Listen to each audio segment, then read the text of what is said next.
Hello, all you lovely computer people out there, and welcome back to another episode of Lost in the Farmer's Market, where we're finally at full-size episodes. Sorry for the wait, but anyway, today's plant is very special.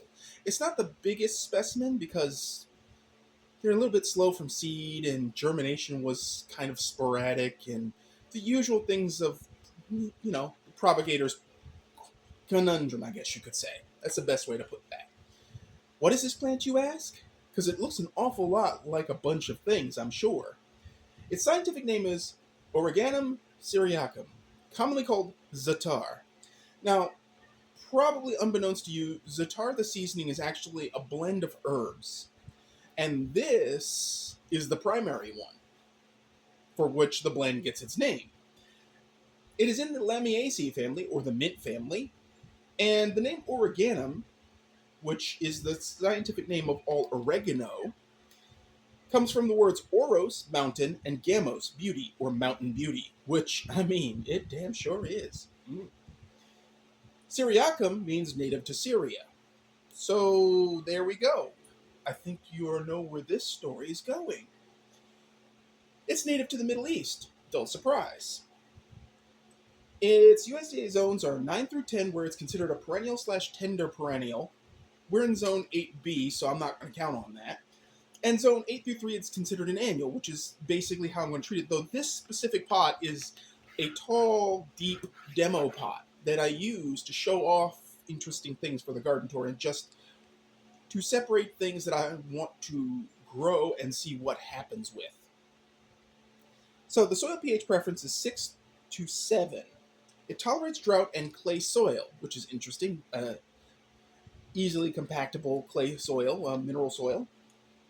Its exposure is full sun. Its height can be 1 to 2.5 feet, and its width can be 1 to 2.5 feet. So it spreads just like its cousin, oregano, the common oregano. Now, it's also known as Beauty of the Mountain, which I think is a great name. It also sounds like it ought to be a Disney movie.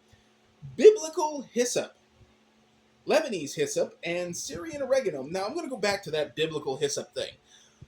Apparently in the Bible, there are certain parts that refer to a hyssop, but it's actually referring to Za'atar, but it was called hyssop, and then there's a whole thing with translation errors, and it's an interesting story, but it's almost its own episode, so we're not going to linger on it. I just felt I needed to explain that one. Now, here we go.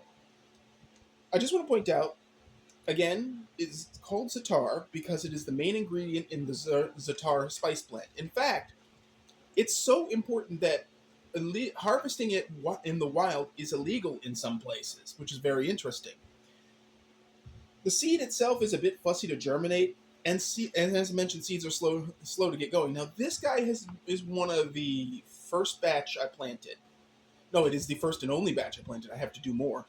And it got to this size in about, I want to say I started that seed in early February. So here we are in April when this is being shot. About 2 months. Other plants have outsized it. The tomatoes have outsized it. Other plants... So it doesn't have quite the vigor of your traditional oregano. It's slower growing. Our climate and weather has been a little wonky lately, so it gets a pass. Now, I always recommend that you sow several seeds per pot to get this clustering effect. This is actually several plants. One plant just doesn't... Now, eventually they will sprout and side shoot, like traditional oregano, but I don't know exactly how far down the line that is, and for the purposes of having pretty stuff, I'd rather just go ahead and multi-sow, and I recommend you do too. The aroma is like sweet mace, which is also known as majorama, which is also an oregano. Marjoram is oregano majorana. So we're all in the oregano family here. But this one, it's like sweet mace, which is another name for it, not to be confused with the marigold that's also called sweet mace. Common names are dangerous, folks. But it's got that sweet, clovey thing going on. I don't know how to describe the aroma. It's really nice. And I do recommend you grow this. Now, when you're sowing the seeds, sow it very close to the surface. Don't bury it deep. It is a mint family, so it may... I can't remember if it does or does not need sunlight to germinate, because some of these interesting herbs do absolutely need exposure to sunlight to come up. Or they'll sit there dormant. And then when you possibly use that soil somewhere else, you'll suddenly go, wait, where did that come from? Yes, this happens to me fairly often. Anyway, So that is Za'atar for you in a nutshell, and it is lovely. I will have an update video when it blooms and when it's bigger to show you its growth.